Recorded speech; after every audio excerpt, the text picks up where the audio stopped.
Thanks for listening to Hustle and Heart. I'm your host, Edie Weintraub. Today, we have the pleasure of speaking with two inspiring young women, Jazmin Guerrero, founder of Becalia Botanicals, and Eva Lester, founder of Gleam Eyewear. Together, they are co-founders of Ola Amiga Experience. Jazmin, Eva, thank you so much for being here. Thank you so much for having us. We're really excited to be here. Yeah, absolutely. I am thrilled with the endeavors that you have moved forward with. So if you could share with us individually and then collectively how Ola Amiga Experience came to be. I'll go ahead and start. So Eva and I actually met at another kind of pop-up market event, and we realized that we were the only two Latinas there. And we kind of like bumped into each other and realized we became like best friends immediately. You know, I think there's something of just like sharing a culture that, you know, we can look at each other from a distance and be like, okay, I got you, you know? So we ended up just meeting in a lot of these kind of pop-ups that were really beautifully curated. You know, the vendors were curated. They had a really wonderful presentation, and influencers come, and like this whole, like just a really great, like wonderful market. But we realized that there wasn't like space for Latinos or Latinx businesses, right? And where it wasn't made in a way that we probably would feel good coming to it, you know, or like we wanted people to feel kind of like that they're welcome, that everybody was welcome to this event. So we started thinking about how could we kind of replicate it, but putting our own kind of cultural twist to it, and really highlighting other smaller brands. Because at that point, Eva and I we were already getting into retail, and you know, our brands were already growing, and so we wanted other people to have the same opportunity and just find an easier, more accessible way to do it. And so that's kind of how Ola Amiga kind of started. We then kind of just got together and said, okay, let's start with a market, right? And so we started with kind of like our flagship event, which is Ola Mercado. Yeah, and so we just wanted to create like a safe environment for Latinx and minority-led businesses, but also kind of like reflecting our culture, you know? So our food, the music, you know, the vibrant colors. So it was kind of creating just what makes us, you know, unique, as well as kind of differentiating our brand as Ola Amiga Experience from the other markets and the other festivals and events in Atlanta. So to date, you have how many experiences in this calendar year so far? I think we might have lost count, but I mean, I think like 5 or 6 at this point, smaller markets, but we are kind of gearing up for our flagship market, which is Ola Mercado, and that's like the big party, and that's going to happen during Hispanic Heritage Month. Oh, that's so beautiful. So I haven't had a chance to share with you yet, but I was in Southern California last week, and a friend of mine is the architect, and he just completely redesigned a supermarket. And this group has over 30 locations throughout Southern California. And I've now curated 6 food halls. I walked in, flower shop to your left, tortilleria to the right. You walk a little bit ahead and there's the carniceria, and they're making fresh sausages right in front of you. All of the production is behind glass walls, so you get to be fully immersed in seeing all the pieces come together. There was a stage for live music, and all of this you get to see happening while you're there. You know, yes, picking up a couple of groceries, but also just being mesmerized by what's happening. So I'm so excited, you know, to come see the next event that you have putting together, because I feel like, you know, people want to experience, right? I feel like we have a lot of these shower moments where obviously in the shower, we don't have our phone with us, we don't have our computer, we don't have the television, and we just get time to like distill all of the thoughts and experiences that we've had. And so I am a huge fan of more experiences. No, I love that. And I think you tapped on, you know, it's like, okay, it's the food, it's, you know, the music, what you're smelling, and just the environment. And that's what we're trying to do. We're trying to create that whole experience, or that whole vibe, right? So that it's uniquely us and uniquely Latinx and uniquely minority-led. So I'm very curious, what's been the feedback and the locations that you've chosen for these events to date, and kind of how that's shaping where you're choosing to, you know, host the events going forward? Yeah, no, I mean, I think it's important for us to be in the city because typically some of these Latinx events happen, you know, a little bit outside of the city. And so a lot of the feedback, especially in our last one, has been, you know, I'm so glad that this is happening here. I don't have to drive, you know, to Gwinnett or something like that. So that's been, you know, encouraging to be like, okay, this was something that was needed in the city. So, so yeah, so it kind of like just, you know, validated that for us. Yeah, Future events, right? It's like the heartbeat of Atlanta, and everything always just, so it's kind of like, it's the main word, I don't know, I find it like this, like a circulatory system, right? It's the heart of Atlanta. We want to be right in the heart and kind of get to everybody. Yeah. which direction are you heading in terms of positions and neighborhoods that we can kind of keep an eye out for? Well, our last event for our spring series is in Phipps, so that is happening on June 9th, and you know, from there I think we'll go back to that Buckhead area probably again in the fall for holiday. Mercado is the big one, and you know, it's kind of takes a toll on us because we are, you know, event planning is a lot of work and so many moving parts, and we do have our own individual businesses, so it's like, okay, let's just kind of take it slow and just put all our efforts into Mercado, which is, you know, what we're really excited about. And we didn't really like start off just wanting to do events. I don't know if I can speak for Eva, but for myself, our businesses are kind of like an extension of ourselves, right?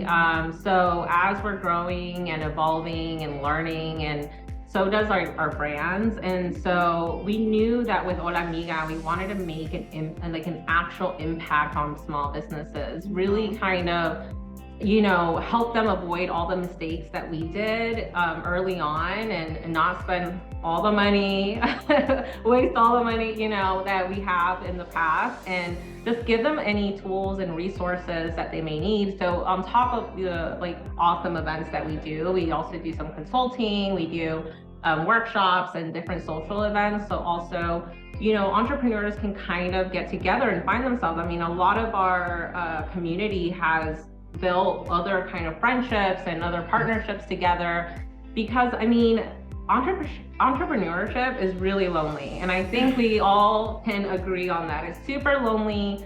Our families kind of get tired of us talking about business because we are business 24/7, right? We can't ever shut it down. And so being able to lean on someone who has a different perspective, because we do this a lot with our own brands. We get stuck in our own, you know, we get, what is it, like tunnel vision? Yeah. We can kind of lean on each other to bounce ideas off. And then later I'm like, you know, she was right. Maybe I need, so it just kind of helps kind of get out of your everyday, you know. Definitely. So it's creating, you know, community, right? So Ola Amiga is all about community and creating these spaces and these platforms and opportunities, but it's also support. So it's like supporting each other's entrepreneurs, supporting our culture. You know, as entrepreneurs, we can learn from each other and just be there for each other. And we're our people, right? Like we get it. Where others, you know, we have friends and family and they don't, right? Yeah. So yeah, so it's kind of, it's support and also community. And then we are adding the element of culture into it. What have you found to be kind of that magic number in terms of number of vendors, where everyone gets, you know, sufficient love, but it still feels like there's enough variety for a lot of different brands to be exposed? I think that there's so much diversity in like Latinx businesses. One of the main things that we try to do is get people, we want the community to come out and support our businesses, because we want them to see firsthand the diversity in the type of businesses that we have. I think when a lot of people say Hispanic-owned businesses or Latinx businesses, they think of, you know, the typical, so like you said, panaderia, or you know, people who love to share their culture through the artisanal goods that, you know, are made in their country. So, but other Latinos and Hispanic people from everywhere are doing some really amazing things that a lot of times you can't even tell that, you know, oh, they have a Latino founder, or, you know, and it's like, we want to really help these brands because we feel like they're there. They just need a little bit of a push, and they need a little bit of that exposure. And, you know, we talk about opportunities a lot because we really focus on those. We've been very blessed being in an amazing network that have provided us opportunities that put us in front of people that literally made our businesses, right? And that keep the lights on even till this day. And it's like, how can we not gatekeep all this information and create now these opportunities for people? So we leverage a lot of the partnerships that we built over the years, and we, you know, pitch these sometimes I think crazy ideas, but luckily people really believe in the mission. People really believe in in helping us help these small businesses really flourish and thrive. And so we've been really lucky to create things that are very different than what you see other organizers do, such as we right now for the summer, we are having a new initiative in partnership with Lenox Square Mall called Hello Brand, and we are providing an opportunity for brands to showcase their product during the weekend in a kiosk. And so we really hold their hands throughout the whole process. It's a very scary thing to try new things. And so, you know, with us kind of helping them through the process, making sure that they have the support that they need, you know, through our marketing efforts, and we really hope that they'll be very successful and they'll get the feedback that they need. You know, a lot of times this gives people the opportunity to be in front of the market, a different type of market, or see themselves really of how they're going to do in retail. Yeah, so it's giving an opportunity to test their product in a retail setting with that Lenox Square, you know, initiative that we're doing. But also with the FIPS having a market and you know, it's a different setup, but it's kind of testing your product. But typically, you know, we as vendors ourselves, we are very conscious of not oversaturating the market with the same kind of product. So typically around, you know, less than 100, you know, 50 to 100 is kind of the sweet spot where you have enough variety, and then you're also showcasing, you know, the different types of products, right? Even artisanal goods, not all artisanal goods come from the same country, right? Yeah. And people that put their culture front and center, that use a lot of you know, Latin pop references, that even some of them, I don't even know what's going on. So, but it's just so amazing to see these brands and help them show the world how they, you know, represent their culture through their brand and their products. Lucero and Luis, who are the co-owners and twins of Zocalo and have just opened a couple of new taquerias. It is fascinating because when they first came into the market, they said, well, you know, Atlanta doesn't have a taqueria. And they opened it in Midtown, right next to Piedmont Park. And they got so much backlash from the community because they said, this isn't a taqueria, you don't serve chips and salsa. And they looked around, they said, we're from Mexico City. We think we know what a taqueria should be. But then, you know, kind of over time, I feel like most people assume that you should have chips and salsa come out, and maybe it's salty, so then you drink more. So it's just fascinating to see and hear the stories of how, you know, these brands came and presented who they are, but then, you know, they helped kind of also change the culture and the perception as they got more connected to the community. For Ola Mercado, it's important for us to where, you know, we're representing all, you know, cultures or all parts of Latinidad, right? Yeah. Because I'm from Venezuela, you know, my family's Mexican. So we have, you know, even though we have this shared experiences, you know, we have also very different, you know, perspectives. So it's important for us to kind of put just all Latinx in front of, you know, in what we're doing. Yeah, especially with Ola Mercado, because I feel we do it during Hispanic Heritage Month, and I've always kind of seen or thought that somehow it gets very Cinco de Mayo-y. You just coined it. We're gonna let you have it. Cinco de Mayo, and you know, I know that my family's Mexican, I'm Mexican, but not everybody is. And Hispanic Heritage Month is about all Latin America. And so, you know, we really just kind of want to highlight what those differences are, and just find, you know, even our food, we do food trucks, and we want to make sure we're hitting different countries and different palates and just showing people a really good time. Well, to your point, I was just in LA and I went to a project called Smorgasburg, which is an outdoor chef's market.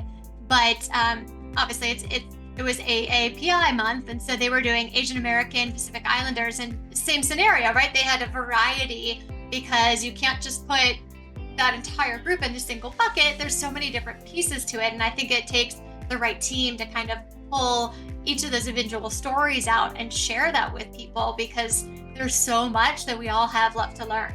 That's exciting, yeah. So tell me a little bit more about your individual brands and how they came to be, and then that will feed back into, obviously, Ola Amiga Experience.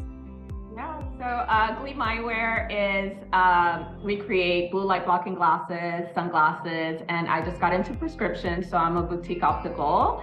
Yeah, so it's all online. My product is also, you know, in stores all over the country, so that's exciting.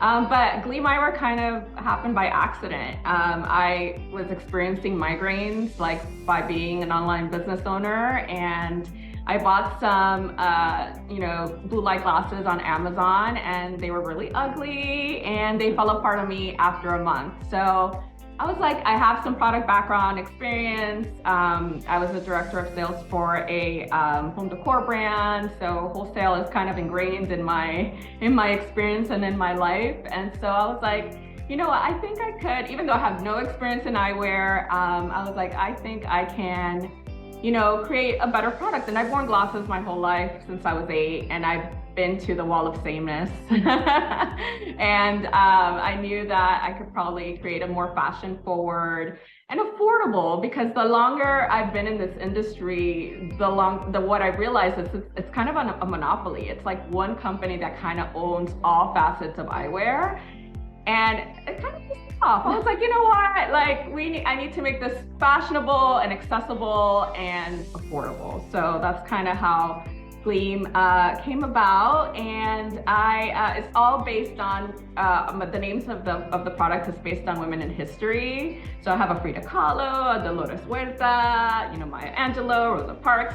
So they all kind of have their own personality, and that's kind of what differentiates my brand. It's not clinical, it's very like soft and feminine. And I just wanted to create something different in this very like cold optical world. And so, yeah, so that's kind of what Gleam is all about. Love that. Well, I was pitching for a project to do, you know, retail restaurant, and I reminded the gentleman sitting in front of me, of which there were 4, aged 45 to 65. And I said, 85% of all consumer purchases are made by women. And I looked around the room and it found out that one gentleman was wearing a shirt that his wife picked out for him. One gentleman had gone to dinner this past weekend at a restaurant his wife picked.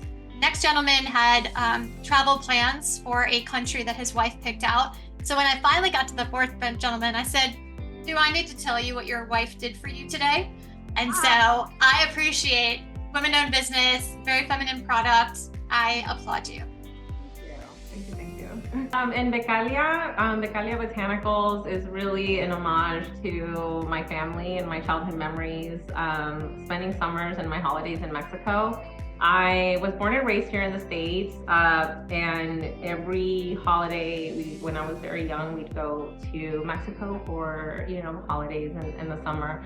My mom would just take us so we can run around and leave her alone probably. And I also have no prior experience in skincare or, you know, in my industry before kind of throwing myself off the cliff and doing it. I come from real estate on the legal side, kind of in title background, and it was very niche-y and it was very corporate, and I really loved it. I love what I did, but I've always wanted to start a business. I come from a family of entrepreneurs, and it's always been, you know, my dream. So I decided to go ahead and kind of take the leap, and I wanted to, at the time, to do something that I could possibly do at the same time that I was still working full time.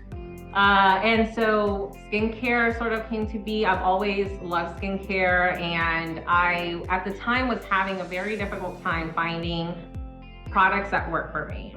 I would try anything from drugstore brands to the probably higher end brands, and brands that claim to be clean, and they would just still irritate my skin, and it was just not great.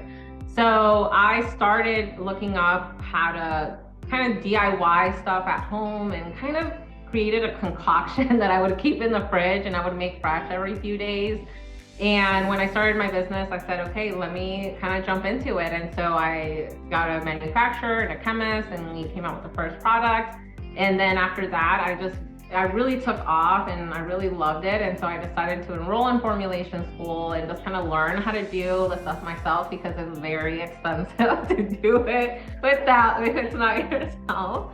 And that just kind of, it really took off, I think, during the pandemic. I think the world really came together to support a lot of small businesses, and that's really where we found that Becalia truly, thrive. So I started doing skincare, body and bath products, everything inspired, by my Mexican heritage. And so the names are in Spanish. The scents are things that you just don't typically just see out there. There, we have like mango body butters and things that smell like pan dulce, conchas, and so it's just trying to really kind of bottle up my memories into one. And I find that through my products, somehow I'm leaving a legacy behind of some sort, and just having some more representation on the store shelves, being able to, I want people to just, it be normal to see like a Latino brand on the shelf, or see Spanish product names or things like that. And it's not just, you have to go to specialty stores, specialty boutique, but I just want more of the younger generation to just see themselves every day, on the store shelf. So I hope to be able to do that, soon. We do have our products in a lot of different boutiques, and also nationwide. California is one of our big state that we have a lot of clients there, and then up north as well. So really excited to see kind of what Becalia has in store. I really created Becalia to honor my family. It was, the name itself is a mix of my mother, grandmother, and my daughter's name.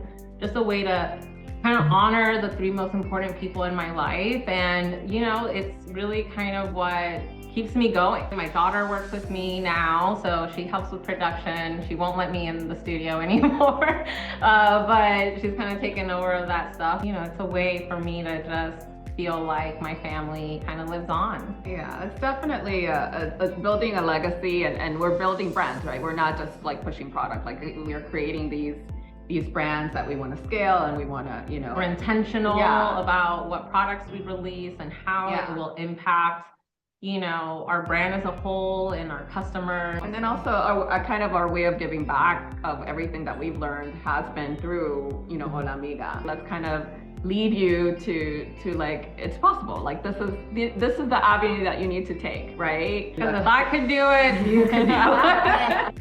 Well, but it's a beautiful story too, because you're giving people the knowledge and the hiccups and the challenges that you've overcome, and hoping that they can get there that much faster. I mean, I think, again, being a mom, I feel like we want that for our children, right? Do not make the same mistakes that I did. And I believe that there's some kids that will listen, and some unfortunately just have to learn for themselves, because maybe they're just stubborn, and that's fine, right? Everybody has different ways of learning, but if you can provide that platform to get them to success that much faster, I feel like that's a huge step up. Yeah, no, definitely. And kind of like the people that we wish we would have been able to learn from, right? That would have gotten us a lot there a lot quicker. But so that's what we're trying to build. Yeah, because I also feel like, when you first start your business and you don't know anything about anything, it's scary. And, having a community where everybody can lean on and be like, has anybody ever had this experience? And, being like, yes, I have, and kind of like helping each other, because it's not just us kind of leading, the community themselves kind of help each other out. They become instant friends and stuff. So it's just a really great way to network and just be one big community that just truly helps each other with no gatekeeping and a full transparency. Because I think that's one of the big things is we are not gonna ever tell people this is so easy or don't worry. We are very transparent, and sometimes I probably am a little bit too genuine where I'm like, I didn't like it, but it's telling different experiences, right? And that kind of just really helps also when we talk to other small business owners, where if they're feeling the same way and be like, well, I felt that way, I did it scared, this is my experience, I recommend it or I don't recommend it. But it's just really great having both of us and having two different perspectives and different levels of our businesses as well. So I know that you had been at pop-up of other markets and found each other and decided to connect. Walk us through maybe some challenge that either individually or collectively you both came across, then they were able to find success afterwards. I mean, I think a big one is like just going from being physically at a pop-up or being physically at a market and then kind of growing into more of a e-commerce or virtual scenario, because that's not easy, right? And I have a child and a family and a husband, and I don't want to be out every single weekend, right? Like I want to have time with them, my nights and weekends, I want to be with them. So it's kind of like, okay, well, how do you make that shift, from being a vendor at an event to, okay, now you're growing this brand that is going to be, sold, everywhere. So that making that shift is it's hard. But setting yourself up to be a brand, to have those foundational things in place that you're able to kind of, distribute the product more nationally or internationally, right? So I think that's been a bit of a learning curve, that scalability versus, okay, I have to be at a market every single weekend, that's just not realistic and it doesn't, you can't scale, right? So that's been, I think for me, kind of like making that shift. For me, when I think about all this, I think more of like the shift in being in a market versus organizing one as Ola Amiga. There's a lot of things you don't know that happens behind the scenes. Sure. Yes. And a lot of things you learn the hard way, right? There's a couple things that we learned the hard way, whether it's like specific licensing and permits, insurance costs, because the type of events that we like to do, we get like venues. The next venue that we're doing is over 7,000 square feet. The last one was 5,000 square feet. So these are really big venues that have a lot of rules and policies that we need to abide by. And so trying to navigate all that while creating the vision that we've had and putting it to life is really difficult. And for me, it was just having to change my mindset, but at the same time, we're very, very conscious of how other vendors feel, right? So we try to make sure that everything is easy for them. I think that's where most of our panic usually comes, or at least my panic is, are they going to be successful? Are we going to have people? How's the load in? How's the parking? Is it going to be difficult for people to come? What's good? So it's all these logistical things like, are we going to have alcohol? The DJ, the lighting. We've had, we learned. So as each event goes, now we're like, okay, we got this. We have a checklist. We have a checklist. Like parking's easy. Okay, there's lighting. How many rains? What happens then? You have extra light, So it's like those things we've learned along the way. And like that said, it's like we're extra sensitive to our vendors being successful because we've been there, right? We want to make sure like this is not a cash grab. Like we are creating these experiences to highlight these brands, to promote these brands, to educate these brands and like hopefully grow, right? And so it's not just about, okay, here's the event, come, we're gonna cut, like we care, and we do everything we can possible to get people there. Yeah, no, I'm still just in awe of putting together, events, period, because I've tried to, I've done a handful of that, but it takes a lot of, pre-coordination and then post-coordination, but it's so worth it. So I agree.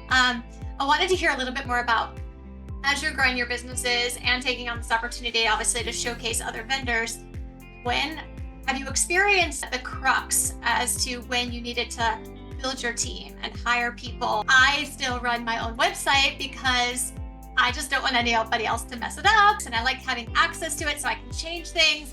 But honestly, it's not the best use of my time. So, I feel like I'm torn. Like, do I give it up, but then still have oversight? So I'm curious to hear the experiences that you've both had and how to handle that. But we laugh because this is the conversation we have every day. I mean, we're so close to it and we're both kind of perfectionists. So it is very hard to kind of let go because we have that passion and we have that vision and like we're scared to hand it over to someone who might not treat it the same way. So yeah, we're definitely in that growing pains kind of stage right now, but you know, we have hired like help at events to where, okay, we can't be everywhere at all the time, like, you know, greeting vendors coming in, telling them where they need to go if anyone has an issue. And really, it's our own community, right? Like when they know we have some of these big events coming, we have people who volunteer and they're like, hey, I love what you're doing. I want to come and be involved somehow. And we are very lucky and fortunate that there are people who stand behind us in what we're doing, believe in what we're doing, and want to be a part of it. And that helps us a lot. We do hope that we get to a point where we can really build our team a little bit bigger, because again, we are handling two businesses. And so we divide and conquer. We know what we're both individually good at, and we kind of just separate tasks that way. I think we both come from like leadership backgrounds, so I don't have a problem letting people take it. I am more of like, we just gotta pay people so they can do it. So funding is a really big thing. I think it's throughout all businesses, you know, making sure that we, you know, not only are helping, you know, people learn new things through helping us, but we want to make sure that people are also getting properly, you know, compensated. So it's a difficult, and you know, being new, you're like, every month I feel like it's a challenge, but you know, I hope to be there. We hope to be there very soon, especially with Ola and Becalia. With myself, I always have also been very lucky to have my daughter and then all her friends to come whenever we have really big, massive orders. I had a really, really huge order a few years ago, and when I'm saying I don't remember having that many high schoolers in my house, and family and the neighborhood came to help. It was just really amazing. So I always tell people, reach into your community first. Don't be afraid to ask for help. And you know, someone's always, I think, there are people that believe in you and want to help you, for sure. Social media hopefully will be the next one.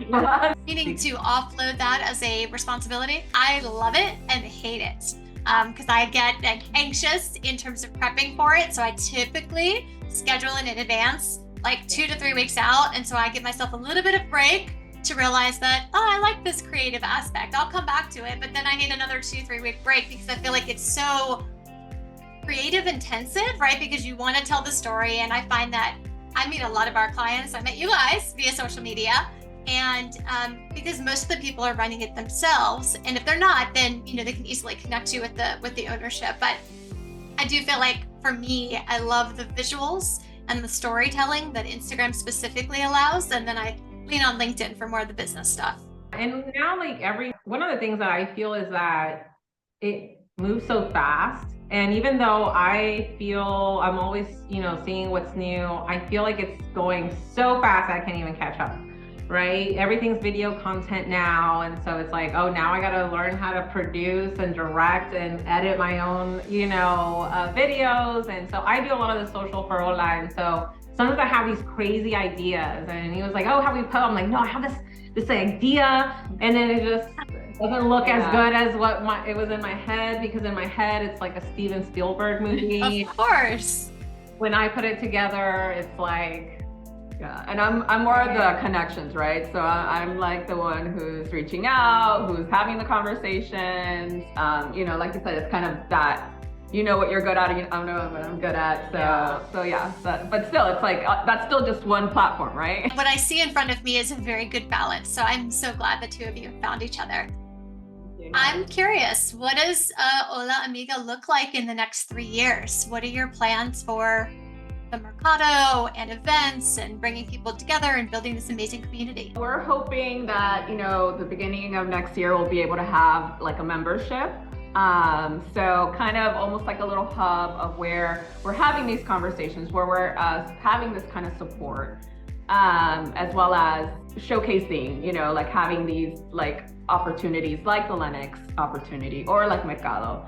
And it's kind of like a place where you go and find out everything of what we're up to.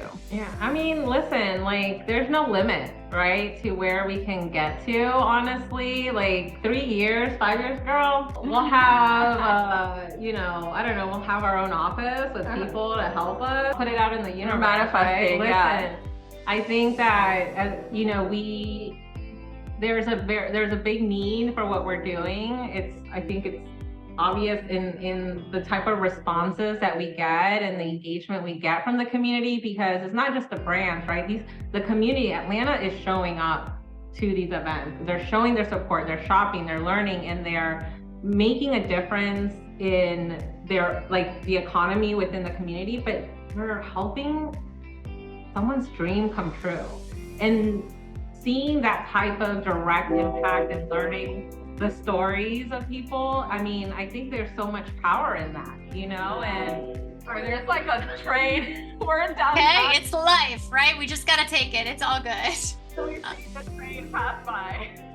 It's great, thank you. But yeah, you know, just being able to. This is the evolution of Ola Amiga, the next 3 to 5 years.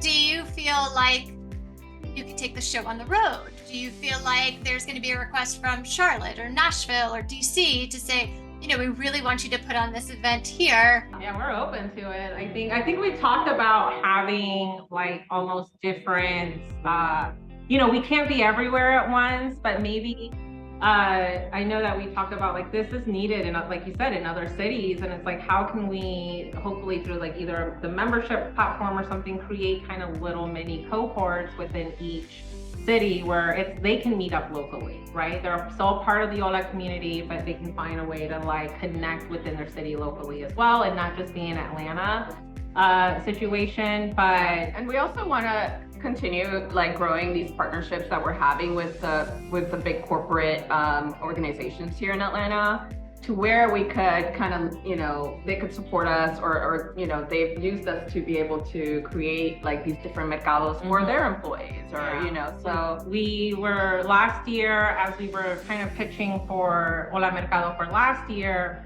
we pitched to Coca-Cola, and they loved our concept, and they're like, can you recreate this but for our headquarters?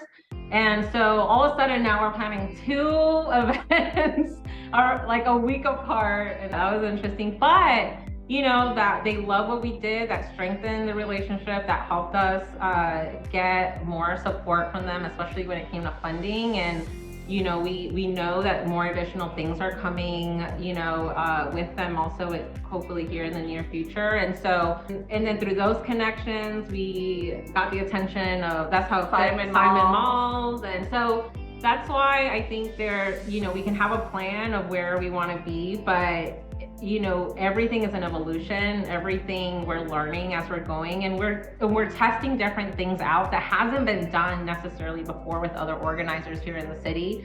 So we ask for a lot of grace from our, you know, from our community, of being like, we hope that this is a success. They're the ones that make it a success. Honestly, I really don't know what it will look like in the future. I just hope that when people think of Ola, they see us as like leaders in the community here in Atlanta, and that a resource for small businesses, and you know, them knowing that there's really a true care about a mission of helping these brands succeed, and the community, and you know, being able to engage with these brands and hopefully find a brand that they'll love for a lifetime, you know, have a repeat customer. So that's my hope for Ola, that we continue working together. I love working with Eva. We're really great, and you know, just keep growing and helping more businesses. No, it's really beautiful that you guys have put this together. I feel like, you know, with the rise of Amazon and online shopping, I think that as you look at all the reviews, I feel like 95% of them are fake. And so I don't trust the brands, I don't trust the reviews. And so it's much more meaningful to me, and I think in the majority of people that are starting to wake up to realize, if I go to a market and I see a small business owner and they're there promoting their product and telling us the story about how it all came about, I have a deeper connection and desire to buy from them, because I see where it's going at the end of the day, versus into some, you know, cloud or online sale that I don't know where my money's going. And I don't know at the end of the day the quality of the product. But if you meet the individual and you see the passion behind what they're producing, you know, that warmth, that love, that care, that transfers through to the product and then to the individual that is using the skincare or wearing the glasses. Yeah, they become part of the story, Yeah. right? Because what you do is you meet Eva at a pop-up or a market or find her glasses somewhere, see her story. The next time somebody is like, oh, I love your glasses, you know, Eva's glasses, I'm always like her model now. You know, I'll say, oh, my friend owns this eyeglass and this one is named after this, you know, whatever. All her stuff is really great. And now you're literally like telling their story. You know, if somebody finds my skincare, they'll be like, oh, I love, you know, did you know she makes it everything because it's different? And so like the consumer becomes part of our story. They are the ones that help kind of build it. I think what you ladies are doing is the next evolution of retail, right? I mean, I don't know about you, but as I travel, I see another Gap or Banana Republic or Macy's, and I don't want to shop there. Like, it's convenient because I know it, but I would much rather go to the little local shops that have unique artists in them, and jewelry and skincare and glasses, because you know, then you're connected to wherever you travel to, that you got that there. If you truly love it, you go, okay, let me look at the label. I'm going to order more glasses from them because just it resonates so much with me. Exactly. No, I totally agree. I think independent retail is where it's at for sure. So where can our listeners get more information about the two of you, your businesses, and Ola Amiga? So for Gleam Eyewear, it's www.gleameyewear.com, and on all platforms, it's at Gleam Eyewear. Yeah, and for Becalia, it's Becalia Botanicals. .com, and the same for TikTok and Instagram, Facebook, it's Becalia Botanicals. And the best way for Ola Amigas would be through Instagram right now, as we're working through getting our website, but it's at Ola Amiga Experience on Instagram, and then on there is a link in bio with just all the initiatives that we have going on at the time, wherever this airs. Well, I can't help but feel inspired for both of your journeys and the success of Ola Amiga to date. I know there is so much more to come. To our listeners, thank you for tuning in. Until next time, let's continue to shout from the rooftops the stories of these amazing leaders and innovators who are shaping our world for the better. My name is Edie Weintraub, and you're listening to Hustle and Heart. You guys have been together the whole time. Don't break it up. Hustle and Heart, right? Okay, so I'm Jazmin Guerrero, and you're listening to Hustle and Heart. Hi, I'm Jazmin Guerrero, and you're listening to Hustle and Heart. Hola, I'm Eva Lester, and you're listening to Hustle and Heart.